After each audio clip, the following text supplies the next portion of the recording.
नमस्कार, सियासी अखाड़ा देख रहे हैं आप। मैं हूं आपके साथ वरुण गोयल। हरियाणा में चुनावी कवायद बहुत तेज हो चली है और क्योंकि बीजेपी के लिए लोकसभा चुनाव में हरियाणा से मन मुताबिक नतीजे नहीं आए और विधानसभा चुनाव सर पर हैं, तो बीजेपी पूरी ताकत झोंक रही है। इसका अंदाजा इस बात से लगता है कि 17 दिनों के अंदर दूसरी बार गृह मंत्री अमित शाह का हरियाणा का दौरा हो रहा है। पहले वो पंचकुला आए थे, अब वो महेंद्रगढ़ आ रहे हैं, यानी अहीरवाल बेल्ट में आ रहे हैं।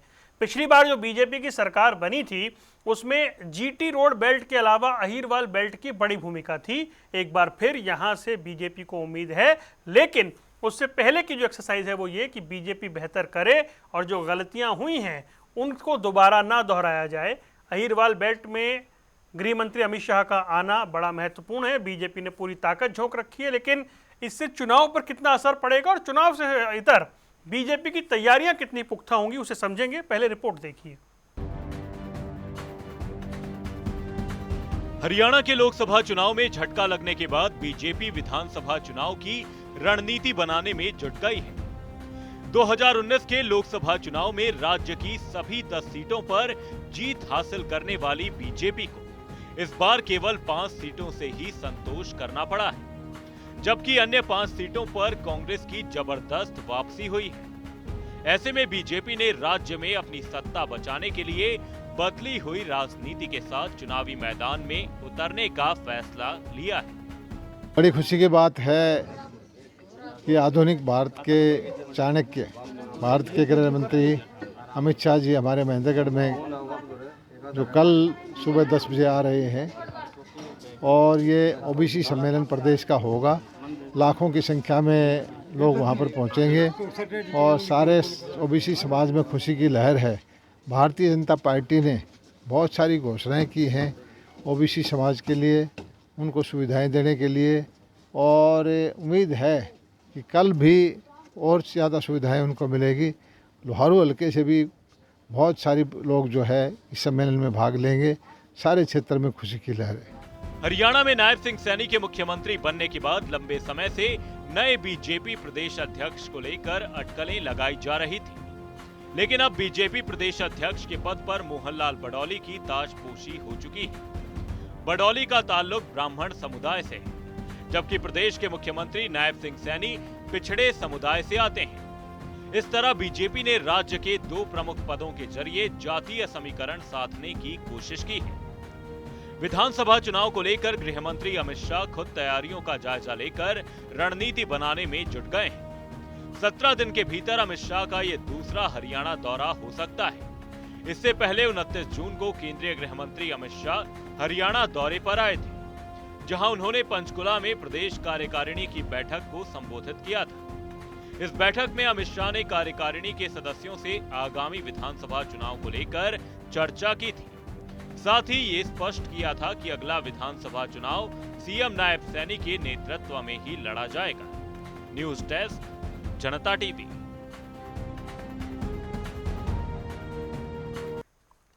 हमारे साथ कई खास मेहमान जुड़ रहे हैं। सुरेश रोड़ कांग्रेस का पक्ष रखेंगे, रजत पंजेटा इंडियन नेशनल लोकदल से, नरेश शर्मा आम आदमी पार्टी से, प्रोफेसर वीरेंद्र सिंह चौहान हमारे साथ जुड़ेंगे भारतीय जनता पार्टी का पक्ष रखने के लिए। आप सभी का स्वागत है। जब तक वो जुड़ते हैं मैं शुरुआत कर लेता हूं। रोड साहब, आपको आवाज मिल रही है? चलिए, वो फ्रेम में भी फिलहाल आए नहीं है। रजत पंजेटा, गृह मंत्री अमित शाह का दूसरा दौरा, 17 दिन के अंदर दूसरा दौरा, इससे किस तरह की गंभीरता पता लगती है? फिर तैयारियों के लिहाज से, चुनाव के लिहाज से आपको लग रहा है कि जो हरियाणा है उसमें बहुत कुछ स्टेक पर है?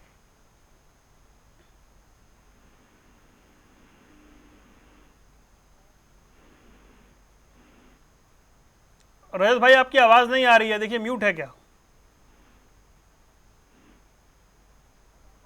जी बोलिए।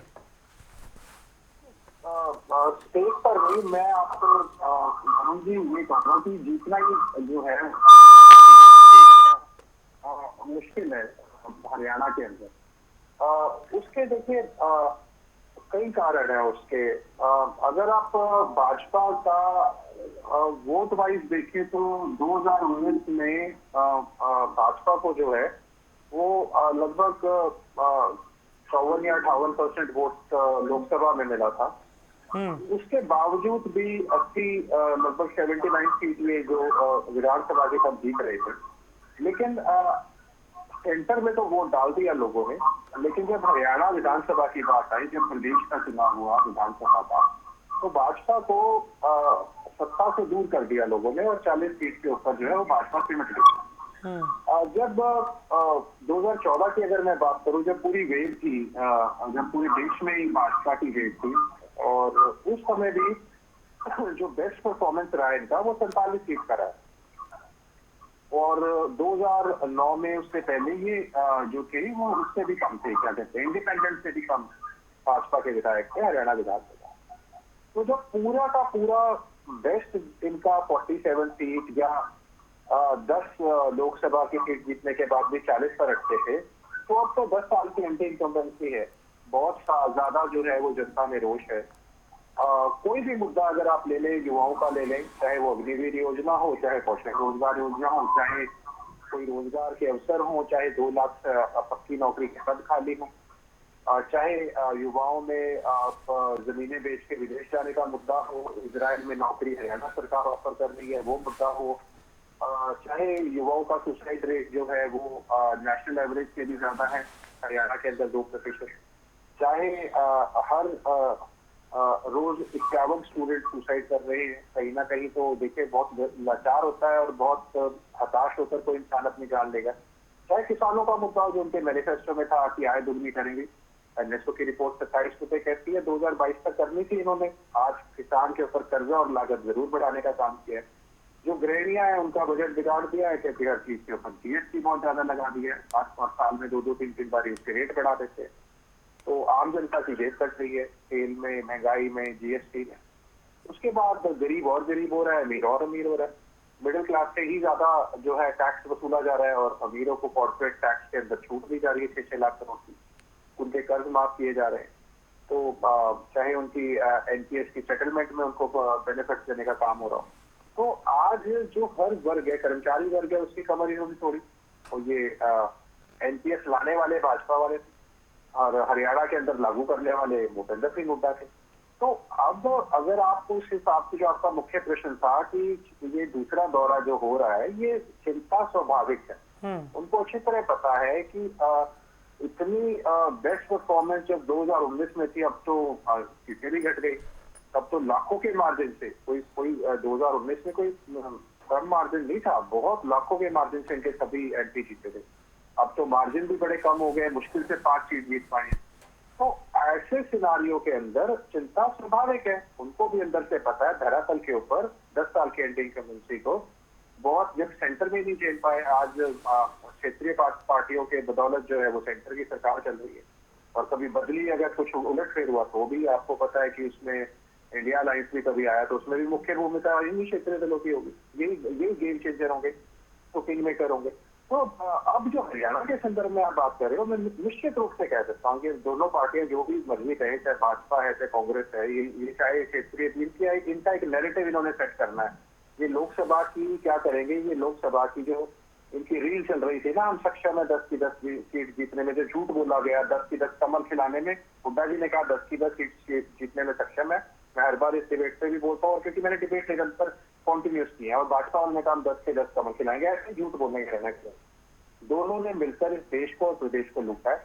आज प्रदेश के ऊपर 4 लाख करोड़ से ऊपर का कर्ज है, और प्रदेश के ऊपर और देश के ऊपर 205 लाख करोड़ का कर्ज है। आप एक बात बताएं, दोनों ने मैं कहता हूँ, मैं कंक्लूडिंग लाइन को बोलने दो, 10 सेकंड कंक्लूड कर दूंगा, फिर आप जो कहेंगे, आप टाइम समय दे ना समय दे, आप मालिक है। तो दोनों ने प्रदेश का भट्टा दिखाया है, कर्ज बढ़ाया है, युवाओं को हताश किया है। किसी की जिन्होंने भी वोट किया उनके हाथ कुछ नहीं, निराशा के अलावा कुछ नहीं लगा इन दोनों पार्टियों को जिन्होंने भी वोट किया। ठीक है, हमारे साथ प्रोफेसर वीरेंद्र सिंह चौहान जुड़ गए हैं। 17 दिन में दूसरा दौरा गृह मंत्री अमित शाह का। रजत पंजेटा कह रहे हैं कि बीजेपी एक्सट्रीम प्रेशर में है और वो समझती है कि मौजूदा स्थिति बहुत बेहतर नहीं है ग्राउंड पर। वरुण भाई, गजब की बात ये है कि ये बात वो बोल रहे हैं जो ग्राउंड पर है ही नहीं। इंडियन नेशनल लोकदल निसंदेह किसी समय इस प्रदेश की सत्ताधारी पार्टी रही है। कोई संदेह नहीं कि हम भी उनके पार्टनर रहे हैं, उनके जूनियर पार्टनर के रूप में भी काम किया है। लेकिन आज रजत जी की स्थिति स्वयं की पिछले कई चुनावों से वो ऐसी है कि धरातल पर वो ढूंढे नहीं मिलते। धरातल पर उनकी उपस्थिति, उनकी प्रेजेंस वो उत्तरोत्तर घटती जा रही है, वो कहीं दिखाई नहीं देते। तो जिनसे अपना आंगन, अपना कूचा वो संभाला नहीं गया, वो भारतीय जनता पार्टी के बारे में अनाप शनाप बातें कहते हैं। हालांकि उनका ऐसा करना उनकी राजनीतिक मजबूरी है, ये मैं मान लूंगा। लेकिन मैं ये कहूंगा कि राजनीतिक मजबूरी है, कोई बात नहीं, थोड़ा सा रियलिस्टिक तो हो जाइए, थोड़ा तो धरातल पर आकर के बात करिए।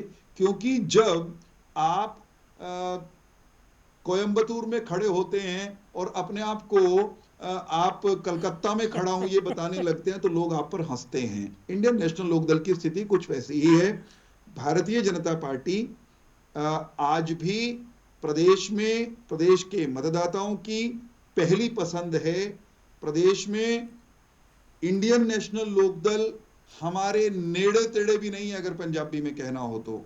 भारतीय जनता पार्टी लगातार तीसरी बार 2024 में हरियाणा की जनता के आशीर्वाद से सरकार बनाने जा रही है। और रजत जी जितना अब मुस्कुरा रहे हैं, जब हमारे चुनाव परिणाम ऐसे ही आएंगे तो भी ये मेरे साथ मिलके ऐसे ही मुस्कुराएंगे। ठीक है सुरेश रोड साहब, गृह मंत्री अमित शाह का 17 दिन में दूसरा दौरा।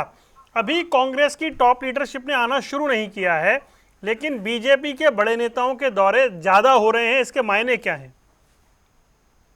हमारे भारतीय राष्ट्रीय कांग्रेस के महासचिव और हरियाणा मामलों के प्रभारी कल ही सोनीपत में कार्यकारिणी की मीटिंग को संबोधित करके गए।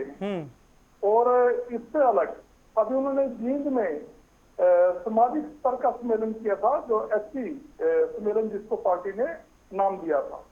इससे पहले वो पंचकुला में महिला सम्मेलन के माध्यम से प्रदेश की महिलाओं की आवाज सुनकर गए और एक प्रेस कॉन्फ्रेंस भी करके गए। सिख भाइयों को, किसान भाइयों के लिए वो कैथल में भी आए थे उसके अगले दिन। तो इसके बाद वो कैथल के बाद जींद भी गए और एक दौरा उनका और भी हुआ बीच में।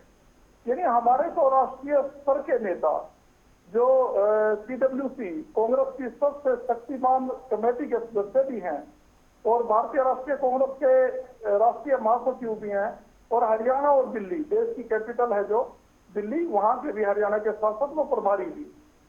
और कल ये नहीं है कि यहाँ पर आधा घंटा के लिए आए, भोजन का आयोजन हुआ, चले गए। बीजेपी की तरह बैठ के हमारे यहाँ नहीं होती। हमारे यहाँ लोग पसीना निकालू बैठी के कम से कम 5 घंटे चलते हैं। 11 बजे बैठे थे, 5 बजे तक लगातार बैठ के चले। बैठक, भोजन, विश्राम तो हर जगह होता है। नहीं, हमारे यहाँ लगातार चलती है, बीच में चाय नहीं, पानी नहीं।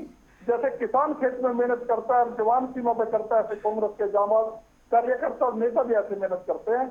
मैं आपको ये बताना चाहता हूँ कि अमित शाह जी का आना इनके लिए हैरानी पैदा करने वाला है। हमारे नेता तो मार्गदर्शन के लिए आते भी रहते हैं और दिशा निर्देश देकर, अपनी सलाह मशुरा देकर और प्रदेश की जनता की भावनाओं से अवगत होकर वो घोषणा पत्र का अमल में लेकर आ रहे हैं।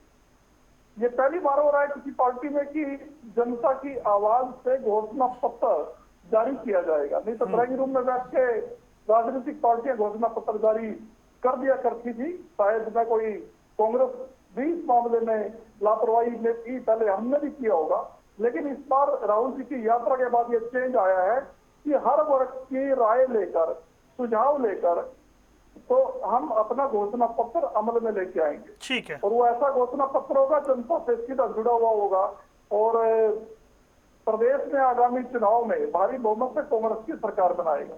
ठीक है। अभी मैं अनुसार तो सुन रहा था, इनकी बात ठीक थी। जैसे इनेलो के साथी प्रवक्ता कह रहे थे कि भूतकाल में तो इनेलो ने बीजेपी के साथ मिलकर सरकार चलाई है, तो इसमें तो कोई दौरा ही नहीं है।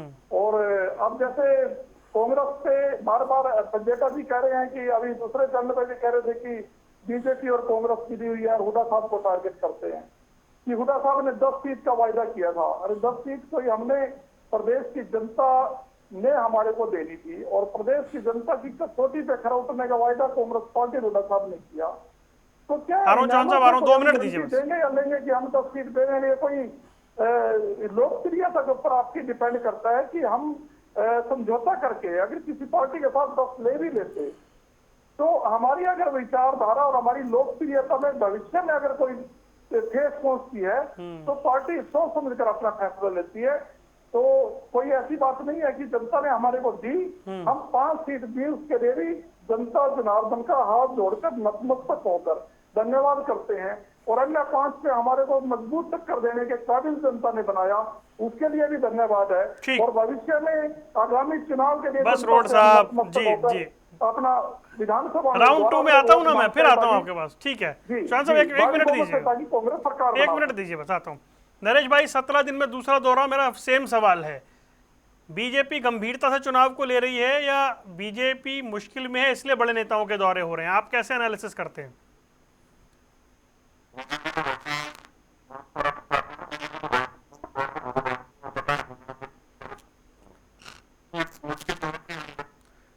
नरेश भाई, आपके ऑडियो में दिक्कत है, ऑडियो में आपके दिक्कत आ रही है, चेक करें एक बार।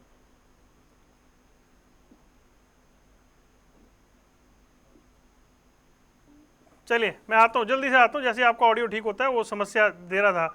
चौहान साहब कुछ एक किसमें, हाँ बोलिए, एक बार बोलिए नरेश जी, बोलिए। नहीं नरेश भाई, दिक्कत आ रही है, एक बार चेक कराते हैं।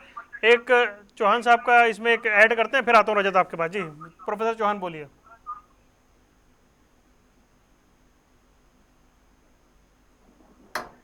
जनता ने नकार दिया इनको। अरे भाई चेक करिए, चौहान साहब की आवाज क्यों नहीं आ रही है? आ गई, आगे बोलिए, बोलिए, आगे।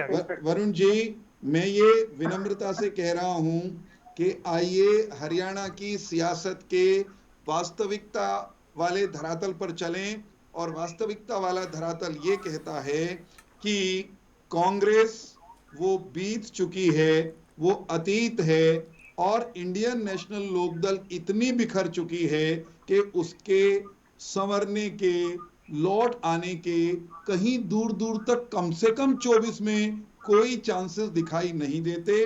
भारतीय जनता पार्टी के नेता अमित शाह जी का पिछला दौरा, उसमें वो एक बड़ा ऐलान करके गए थे जिसने हरियाणा की सियासत में एक और मजबूती भारतीय जनता पार्टी को दी। वो भारतीय जनता पार्टी के वर्तमान मुख्यमंत्री, जो कि ओबीसी समाज से आते हैं, पिछड़े समाज से आते हैं, गरीब परिवार से आते हैं, अमित शाह जी ने पंचकुला की धरती से भारतीय जनता पार्टी की विस्तारित प्रदेश कार्य समिति के मंच से ऐलान किया था कि किसी के मन में भ्रम नहीं रहना चाहिए, हरियाणा के अगले मुख्यमंत्री भी नायब सिंह सैनी जी होंगे, जो कि एक ग्रामीण पिछड़े वर्ग के परिवार से, गरीब परिवार से, छोटे से किसान परिवार से आते हैं। मैं ये कह रहा हूं, आज उसी समाज के एक बड़े तबके को सम्मानित करने के लिए, उसी के मान सम्मान के लिए हमने क्या किया है प्रदेश में, ये बताने जताने के लिए वो फिर से हरियाणा में आ रहे हैं। हमारे विरोधियों से पूछ लीजिए, क्या उनमें से किसी में साहस है कि वो ये कह दें कि हरियाणा में उनकी पार्टी की सरकार आई? रजत जी कह दें, कांग्रेस कह दे, अगर ये कल्पना में ही कह दें, सरकार तो आती दिखती नहीं, ये कल्पना में ही लुभाने के लिए ही कहकर दिखाएं कि हरियाणा में इनकी पार्टी की सरकार बनी तो पिछड़े वर्ग के किसी व्यक्ति को वे हरियाणा की चौधर दे सकते हैं। चौधरी नायब सिंह सैनी की तरह इनमें भी दम है कि ये अपने पिछड़े वर्ग के किसी नेता को अपनी पार्टी का और प्रदेश का चौधरी बना सकते हैं। डिप्टी सीएम तो ऑफर कर रहे हैं ना। एक ये दोनों के दल परिवारों के चौधरी को, हुड्डा साहब डिप्टी सीएम की पोस्ट ऑफर कर रहे हैं। मैं क्या कह रही जी? हुड्डा साहब डिप्टी सीएम की पोस्ट तो ऑफर कर ही रहे हैं ना। मैं यही तो कह रहा हूं, इसी में तो पेंच है। हुड्डा साहब डिप्टी सीएम ऑफर कर रहे हैं, सीएम की पोस्ट अपने लिए आरक्षित रखना चाहते हैं, और कोई उकचूक हो जाए तो छोरे खत रखना चाहें। ओम प्रकाश चौटाला जी, अभय सिंह चौटाला जी, जरा कहें तो सही कि हम अपने परिवार से भी चौधर को अपने परिवार के दायरे से, अपने जाति समूह के दायरे से बाहर निकाल करके गरीब तबके के, पिछड़े वर्ग के किसी हरियाणा के कार्यकर्ता नेता को ये लोग हरियाणा का मुख्यमंत्री बनाने का केवल प्रस्ताव तो रखकर दिखाएं। साहस नहीं है साहब, परिवार से बाहर नहीं निकल सकते, अपनी अपनी जाति से बाहर निकलने का इनमें साहस नहीं है। भारतीय जनता पार्टी ने समाज के पिछड़े तबके दिया, हरियाणा में साधारण पिछड़े वर्ग के व्यक्ति के मन में यह विश्वास पैदा किया कि एक साधारण सा कार्यकर्ता नायब सिंह सैनी जैसा वो मुख्यमंत्री हो सकता है, फिर से बन सकता है। ठीक है रजत पंजेटा, जल्दी से फिर नरेश के पास आता हूँ जी। रजत पंजेटा, देखिए इन्होंने बड़े पता है कि आज पार्टी की हालत क्या है, बहुत इतनी मेहनत लगाई है, उसके लिए मैं मुबारकबाद देना चाहूंगा चौहान साहब को। इन चौहान साहब ने कुछ शब्दों का इस्तेमाल किया, गरीब का इस्तेमाल किया, पिछड़े का इस्तेमाल किया, किसान का इस्तेमाल किया। इन तीनों वर्ग के लिए आपने क्या किया? आपने पिछड़े वर्ग के लिए कुछ किया हो? आपने उनकी कौशल रोजगार में आपने उनका आरक्षण काट दिया, गरीब और गरीब हो रहा है, अमीर और अमीर हो रहा है, कुछ परसेंट लोगों के पास देश का सारा धन है। किसान की आय की बात कर लो, तो मैनिफेस्टो में था आपके एमएसओ की रिपोर्ट कहती है 27 रुपए किसान की आय है। आपने उनकी आय दुगनी करने की बात करी। अब ये मेरा सवाल भी ये नहीं था, वरुण जी ने भी ये नहीं पूछा, आप हमेशा आंकड़ों में उलझे रहते हैं। आप नहीं, आंकड़ों की बात नहीं, मैं आपको भी पता, आपका बेस्ट वही झूठे सच्चे आंकड़ों का घोल बना के अलग अलग रंग में आप पेश कर देते हो रजत भाई। आइए ना बात करें, पिछड़ों के लिए आपने क्या किया था और मैंने क्या किया है, मैं बता देता हूँ। देखिए हम तो बनाएंगे मुख्यमंत्री, दलितों का देंगे हरियाणा की चौधर, सभी वंचित वर्ग, पिछड़ा वर्ग, शोषित वर्ग, सभी की आवाज बसपा और इनको उठाने का काम करेगी। दलितों की आवाज, बसपा की आवाज जो है वो इंडियन नेशनल लोकदल उठाने का काम करेगी। और अगर आप ऐसे समीकरणों की बात करते हैं कि हम ख्वाब देख रहे हैं, तो मैं आपको एक छोटा सा आंकड़ा और दे देता हूँ।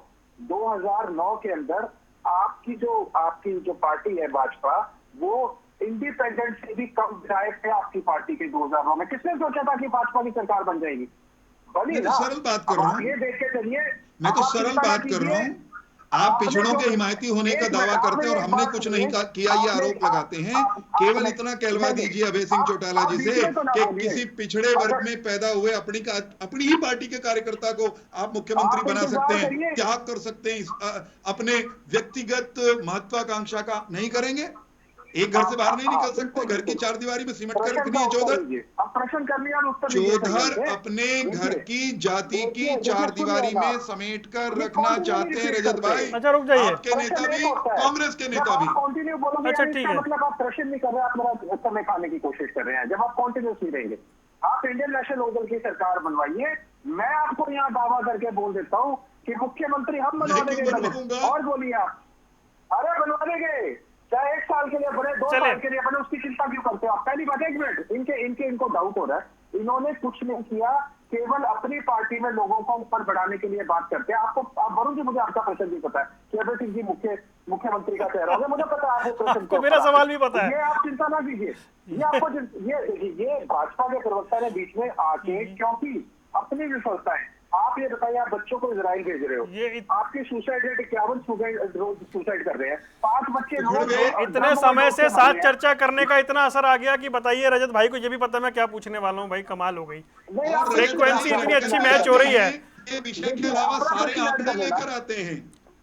अभी रुकिए ना, अभी रुकिए, के लिए अरे 1 मिनट बनाया, तो अरे आप दोनों रुकिए प्लीज, संवैधानिक दर्जा दिया, तो रुक जाइए 1 मिनट, चौहान साहब प्लीज रुकिए। रजत 10 सेकंड मैं खत्म कर, हाँ 10 सेकंड में खत्म करो। देखिए, जहाँ बात आती है, पिछले डिबेट में रोड साहब जाटों की बात कर रहे थे। जाटों का जाट आंदोलन मैयर के अंदर सुनील शरान नाम का लड़का था, और भी बच्चे थे, इतने छोटे बच्चे के ऊपर भी इन्होंने फायरिंग करी थी।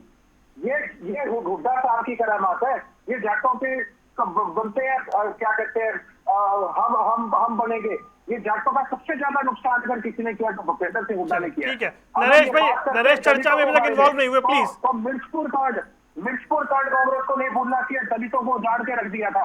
अगर आज हरियाणा में अगर कोई हितों की बात करते हैं तो वकूफ कर जाते हैं। तो रजत भाई, अगर इतनी दिक्कतें आप आज गिनवा रहे हैं तो आपको इंडिया गठबंधन में शामिल होने का प्रयास नहीं करना चाहिए था हरियाणा में। वो तो 750 किसान को शहादत ना हुई होती, सिर्फ एक कारण था, वरना हर सब मानते हैं ये कांग्रेस सैया भी घोड़ा से रोकता कि भाजपा के साथ मिलकर सरकार बना ली। अरे आपके कांग्रेस के कुकर्म तो देखो, आपने कड़ा 84 के दंगों में आपने सिखों को जला दिया, आपने सारे कांड जो है सबसे ज्यादा सत्ता में राज किया कांग्रेस ने, और सबसे ज्यादा और उसके बाद आईएनएलडी कहती है हमें कांग्रेस से गठबंधन में कोई दिक्कत नहीं है हरियाणा में, हम हर तरह का त्याग करने को तैयार हैं। कैसी बात करते हो आप? रुकिए 750 किसानों का नरेश शर्मा MSP का मुद्दा था उसी सर, तो वो पाप धुल गए क्या पीछे वाले फिर? नरेश शर्मा किसने कहा भूल गए? ठीक है, नरेश भाई बोलिए, मैं माफी चाहता हूँ, आपको समय नहीं दे पाया, बोलिए नरेश भाई। नहीं, अमित शाह का दौरा, उससे कोई हरियाणा की पृष्ठभूमि पे कोई भी फर्क नहीं पड़ने वाला है। आपने देखा कि बीजेपी अपनी जमीन खिसकती जा रही है। आप देख रहे हो कि अभी जो करंट में अपने बाई इलेक्शन हुई उसके अंदर बीजेपी का क्या हाल रहा, और लोकसभा चुनाव में आप देख ही चुके हो, तो इसके अंदर जनता खुद मोहर लगा रही है। मैं आपको पहले ही बता चुका था कि कुछ दिन पहले जब मैं बद्रीनाथ गया था, तो बद्रीनाथ के अंदर मैंने खुद लोगों की पीड़ा सुनी थी जिनके अंदर घर तोड़ दिए गए थे बद्रीनाथ के अंदर, क्योंकि वो लोग हरियाणा में रहिए बस। नहीं, हरियाणा में मैं बता रहा हूँ कि हरियाणा के लिए दौरों के लिए जो ये कहानी गढ़ी जाती है कि वो दौरों पे आ रहे हैं, जो जनता के मुद्दों से भटक जाते हैं। जनता के मुद्दों से भटकने के बाद भी यही हाल होगा, आगे जो हाल होने वाला है। तो आपने देखा क्राइम के अंदर, आप देख रहे हो कि कभी किसी की शोरूम के अंदर फिरौती मांगी जा रही है, कभी किसी बिजनेसमैन से फिरौती मांगी जा रही है। हरियाणा के अंदर डेली कोई ना कोई गोलीबारी हो रही है कहीं ना कहीं, तो उसके ऊपर बिल्कुल विफल हो चुकी है बीजेपी सरकार। इस चीज के ऊपर रोक नहीं लगा रहे हैं। अब चुनावी दौरे किए जाओ, या मुख्यमंत्री भी इस चीज के लिए, मुख्यमंत्री जब बदले हैं उसके बाद भी क्राइम के ऊपर कंट्रोल करना चाहिए था, कंट्रोल करने के नाम पे ये पिछड़ते जा रहे हैं खुद। और ये देखिए कि बाकायदा मैं ये कहता हूँ कि खुद पार्टी के, बीजेपी के नेताओं के ऊपर भी हमले हो रहे हैं, और भी अन्य पार्टी के ऊपर भी, जैसे इनेलो हो गया, हमारी पार्टी या और भी पार्टी के ऊपर जब भी, और पार्टी को ही सुरक्षा नहीं दे पा रहे तो जनता को सुरक्षा कैसे दे पाएंगे? क्योंकि राजनीतिक दल भी आप देख रहे हो कि इनेलो के जो पहले प्रदेश अध्यक्ष है उनके साथ क्या हुआ, रोड के ऊपर गोली मार दी जाती है, कांग्रेस के प्रवक्ता को गोली मार दी जाती है, जिसके अंदर पूर्व सीएम का इनका बहुत बड़ा एक निंदनीय बयान आता है कि वो इस काम में इन्वॉल्व थे या होते। मतलब इस तरह से कानून व्यवस्था को तो संभाला नहीं जा रहा है, और खुद जबकि गृह मंत्री इन्हीं चीजों को संभालते हैं कि सेंटर के अंदर, और वो स्टेट के अंदर आ रहे हैं, तो कम से कम हरियाणा के लोगों को आश्वासन देके जाना चाहिए कि मैं जो है आगे से इस तरह की घटनाएं नहीं होंगी, और इस तरह की घटनाएं नहीं होंगी तो उसके ऊपर रोक लगाई जाएगी। ठीक है, कोई फॉर्मूला लेके आएंगे। ठीक है नरेश भाई, ठीक है, एक मिनट। सुरेश रोड साहब, आता हूँ। सुरेश रोड साहब, आप भी मानते हैं, मैंने आपसे पहले पूछा था बीजेपी की टॉप लीडरशिप, तो आपने बोला हमारे महासचिव आ रहे हैं, बाबरिया जी आ रहे हैं। मैं तो टॉप लीडरशिप की बात कर रहा था ना, उसमें 2-3 चेहरे ही होते हैं। तो अभी आपको लगता है कि बीजेपी जल्दबाजी कर रही है, बहुत जल्दी उसने बड़े चेहरे मैदान में उतार दिए हैं? देखिए, बीजेपी की हड़बड़ाहट है, ये तो स्पष्ट है, इससे लगता है, क्योंकि जिस तरीके से अगर हम इनके पिछले लोकसभा चुनाव से पहले की भी गतिविधि देखें तो, या उसके बाद की देखें, नजर डालें, अभी पीछे चुनावी मोड जैसे आया है एकदम बीजेपी में, तो मनोहर लाल खट्टर जी को भी इन्होंने हटा दिया उनके पद, उप मुख्यमंत्री थे उनको भी आनंद फानंद में चिंता कर दिया, तंग दलित कुछ बात निकलनी और चलिए और कांग्रेस पार्टी के खिलाफ मुद्दे उठाइए। वो कहते हैं ना दुष्यंत जी की, देखिए कोई कितना कुछ भी हो और विरोधी से भी कोई चीज सीखनी चाहिए। एक बात उन्होंने जो गाय तो गई खुंटा भी पाड़ के लेगी, इस बात में तो उनकी दम निकला। वो चीफ मिनिस्टर भी चले गए, डिप्टी चीफ मिनिस्टर भी चले गए, यानी जेजेपी के होम मिनिस्टर भी चले गए साथ में। उप मुख्यमंत्री ऐसा था कि शायद वो होम मिनिस्टर और चीफ मिनिस्टर दोनों से ज्यादा खाली नहीं, पता नहीं, वो दादा गौतम जी की बात करते हैं ना, जो ब्राह्मण देवता है कहते हैं, उनको पार पता होता है। वो ठीक कहते थे कि भाई खोपरा केला जीव रहा है, तो वो साबित भी कर दिया दुष्यंत चौटाला ने। वो आप क्या निकला कि साथ ही होम मिनिस्टर जो बड़ी बड़ी बात करते थे, राहुल गांधी के बारे में ट्वीट करते थे, उनका भी पता नहीं चला। और जो खट्टर साहब 9.5 साल से किसी की गर्दन फरसे से काटने की बात करते थे, कि कभी अमरूद पे मीठे पेड़ लगा देते थे, वो ठंडी कुई का पानी बना देते थे कई मरुस्थल में, तो ऐसे वो खट्टर साहब का भी पता नहीं चला कब कहाँ गई।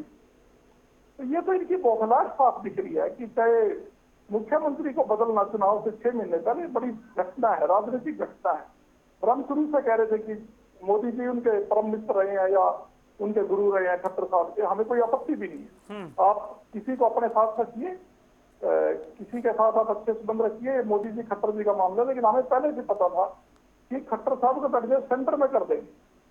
दिल्ली को उनको सजा चाहिए थी कि आपने हरियाणा को जला दिया, आपने हरियाणा में 750 किसानों को शहीद करने पे मजबूर कर दिया, आपने 60-70 हजार करोड़ रुपए के कर्जे को बढ़ाकर 4.5 लाख करोड़ कर दिया, तो देनी तो सजा चाहिए थी उनको सेंटर में, उससे भी बड़ा पद। ठीक है रोड साहब, अब मैं जरा जवाब देता हूँ। अब इन बातों से हमारा कोई सरोकार नहीं, हम तो सिर्फ जनता से जुड़े मुद्दे, चाहे वो महंगाई है, चाहे वो रोजगार है, या बढ़ता हुआ नशा है, या बिगड़ती हुई कानून व्यवस्था है, कांग्रेस पार्टी इन तमाम मुद्दों के साथ अभी हमने एक अभियान शुरू किया है। कल ही आपने ये जिक्र किया था, सोनीपत में जो प्रदेश कार्यकारिणी की हमारी बैठक थी, भाजपा से हरियाणा मांगे हिसाब और हम कांग्रेस से ही आज। चलिए ठीक है, वो अभी पहले शमशेर गोगी को बताइए, वो कह रहे हैं हमें निमंत्रण नहीं मिला। अच्छा मैं आता हूँ ना, रुकिए प्रोफेसर वीरेंद्र सिंह चौहान भाई, सुरेश रोड साहब कह रहे हैं ये हड़बड़ाहट है, इतनी जल्दी जल्दी आप बड़े नेताओं के दौरे करा रहे हैं, आप लोग घबरा गए हैं। भारतीय जनता पार्टी के विरुद्ध हिसाब मांगने वाला अभियान चलाने वाली कांग्रेस के प्रवक्ता और नेताओं से मैं जवाब मांग रहा हूं, सीधा जवाब मांग रहा हूं, आपकी डिबेट में जवाब मांग रहा हूं कि क्या ये मुख्यमंत्री के आसन को अपने परिवार कुनबे के लिए आरक्षित करने का मोह छोड़कर किसी पिछड़े वर्ग के नेता कार्यकर्ता को मुख्यमंत्री बनाने का साहसपूर्ण ऐलान कर सकते हैं? मैं ये बताना चाहता हूं कि भारतीय जनता पार्टी न हड़बड़ाहट में है न घबराहट में है। अमित शाह जी जब हरियाणा आए पिछले दिनों, तो उन्होंने नायब सिंह सैनी जी को तीसरी बार हरियाणा की जब सरकार बनेगी तो नए सिरे से फिर से मुख्यमंत्री बनाने की साहसपूर्ण घोषणा की।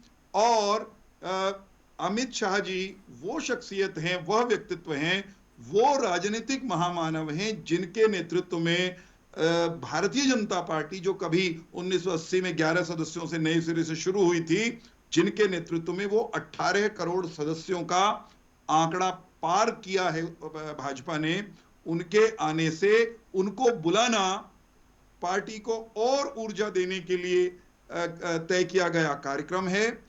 हड़बड़ाहट और घबराहट में हमारे वो मित्र हैं जो मेरे एक सीधे से सवाल का जवाब आपकी इस चर्चा में नहीं दे पाए। मुझे रजत जी ने कहा कि भाजपा ने पिछड़ों के लिए क्या किया, तो मैं बताना चाहता हूं रजत जी, केवल आपकी याददाश्त के लिए, कि सरकार तो आपकी भी रही हरियाणा में, लेकिन पिछड़े वर्गों के लिए ग्रुप ए और ग्रुप बी में आरक्षण जो 15% पर सुई अटकी हुई थी, आपने उसको नहीं बढ़ाया। अवसर आपके पास भी रहा था, अवसर कांग्रेस के पास भी था, उसे बढ़ाकर 27% हमने किया। पिछड़े वर्गों के लिए गठित आयोग को राष्ट्रीय स्तर पर हमने संवैधानिक दर्जा दिया, हरियाणा में आयोग बनाया, उसको संवैधानिक दर्जा दिया ताकि उनकी सिफारिशों की संवैधानिक मान्यता हो।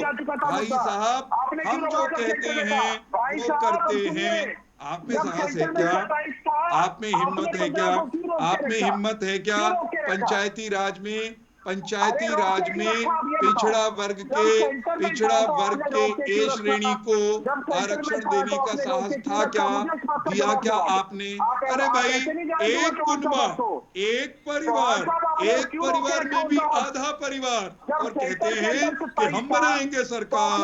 नहीं रजत जी, अभी आप चलिए रुक जाइए सत्ता और सरकार बनाने के नेड़े तेड़े भी नहीं हो, कहीं नजदीक भी नहीं हो। और कांग्रेस पार्टी की दुर्गति का जो आलम है, वो तो कांग्रेस पार्टी के जो शिखर नेता हैं वही बता रहे हैं। आपने बता तो दिया अभी वरुण भाई के जो ज्ञान सुरेश जी दे रहे हैं डिबेट में, वो ज्ञान हसंद के विधायक शमशेर गोगी को तो दे दो। वो ये कह रहे हैं टेलीविजन चैनल पर कि मेरे को तो किसी ने बुलाया ही नहीं, मैं क्यों जाऊं, मैं तो अपने हल्के में लगाऊं। अरे भाई, अच्छा रुक जाइए सर, समय नहीं है, मुझे एक सवाल पूछना है जल्दी से। भारतीय जनता पार्टी रोड साहब, बीजेपी ने मुख्यमंत्री बदला, ये तो सब करते हैं ना, आपने भी तो कैप्टन अमरिंदर सिंह हटाए थे चुनाव से 3.5 महीने पहले। बिल्कुल, वो कोई राजनीतिक कारण नहीं था। हाँ, वो किसान आंदोलन से संबंधित कोई ऐसा कारण था जो किसान आंदोलन को कांग्रेस पार्टी एक जायज मानती थी कि उनके मांगों की लड़ाई थी। और कहीं कैप्टन साहब ने कोई ऐसी बात आई जब उन्होंने कहा कि किसानों, ऐसी तो कोई बात नहीं आई। कोई बात नहीं है, क्योंकि सपोर्ट किया उन्होंने। कोई बात नहीं आई, कैसी बात कर रहे हैं आप? किसानों ने लड्डू खिलाए थे उन्हें आंदोलन के समय जब उन्होंने गन्ने के रेट बढ़ाए थे। कांग्रेस भी 11 जीआरजी रोड पर होने वाली मीटिंग में भाई साहब वहीं खड़े रहते थे हम। कैसी बात कर रहे हो आप? कहाँ घुमा गए बात को? टारगेट करके सियासत कर रहे हैं। हम सबका साथ आज आपको एक बात बताता हूं मैं, रोड साहब, आपको एक बात बताता हूं। इनमें अंतर है साहब। जब उन्हें हटाया गया और चरणजीत सिंह चन्नी को बनाया गया, तब प्रस्ताव जो पढ़ा गया, अजय माकन ने प्रस्ताव पढ़ा कि कैप्टन अमरिंदर सिंह ने शानदार कार्यकाल था उनका, बहुत अच्छा काम किया। आप कह रहे हैं किसी और वजह से हटाया गया था। नहीं, कोई किसान आंदोलन का कोई जिक्र नहीं था। किसानों ने तो लड्डू खिलाए थे उनको जब उन्होंने गन्ने के रेट बढ़ाए थे आंदोलन के बीच में। कैसी बात कर रहे हैं आप? नहीं, मैं बताता हूं, बिल्कुल उल्टी बात कर रहे हैं। इनको दिक्कत है किसान आंदोलन से। आपने मुझे सवाल पूछा और मेरे को पता है, तभी तो मैंने ये बात बोली है।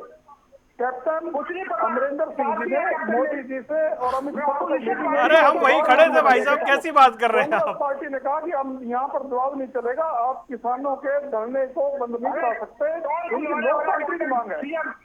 और एक बात चौहान साहब ने कही है, चौहान साहब ने मेरे से पूछा कि आपकी पार्टी की अगर राज आएगा तो कौन चीफ मिनिस्टर बनेगा। हम वरुण जी, मैं बड़ी ईमानदारी से बात बताता हूँ, कांग्रेस पार्टी धर्म और राजनीति से ऊपर उठ के बात करती है। हमारे यहाँ कोई भी बने, जो चीफ मिनिस्टर बनेगा वो विधायकों की राय पर हाईकमान के आदेश से बनेगा, लेकिन वो चीफ मिनिस्टर जातियों के नाम गिनवाते फिरते हैं। तो डिप्टी सीएम में आप क्यों गिनवाते हैं कि उस जाति का बनाएंगे, उस जाति का बनाएंगे? कहते कुछ हैं, करते कुछ हैं। अब देखिए रोड साहब, लॉ एंड ऑर्डर कैसे खराब हो रहा है। क्या कह रहे हो? आपने सैनी साहब को चीफ मिनिस्टर बना दिया प्रदेश। चलिए सर, मैं माफी चाहता हूँ। नरेश भाई, आज आपसे माफी है क्योंकि आप दिख नहीं रहे तो कनेक्ट नहीं हो पा रहा। जी रुक जाइए सर, समय इतना ही। जी नरेश, एक जल्दी से बोल दीजिए। नरेश भाई, नरेश बोलिए। साइज के अंदर कुछ इशू था, कोई प्रॉब्लम नहीं। यही जो है कि आगे तो अभी देखने चुनाव का माहौल हो चुका है, जब पता चलेगा कौन नेता आता है, हरियाणा की पृष्ठभूमि डिसाइड करेगी कि कहाँ पे वोट देनी है। क्योंकि जो शिक्षा की नीति है, रोजगार की नीति है, हरियाणा के लोगों को रोजगार चाहिए, उसके ऊपर लोग वोट मांग रहे हैं आज के टाइम में। ठीक है, और लोगों को रोजगार दिलाना सबसे बड़ी प्राथमिकता है। आम आदमी पार्टी इसके लिए तत्पर रहेगी और सबसे पहले हमारा आश्वासन यही है कि बच्चों को अच्छी शिक्षा के लिए आप कहते हो कि ठीक है नरेश भाई, कल दौरे के बाद फिर बैठेंगे तो चर्चा करेंगे। फिलहाल आप चारों मेहमानों को जुड़ने के लिए बहुत बहुत शुक्रिया। सियासी अखाड़ा देख रहे थे आप, रुकने कुछ देर के लिए। खबरों का सिलसिला लगातार जारी है।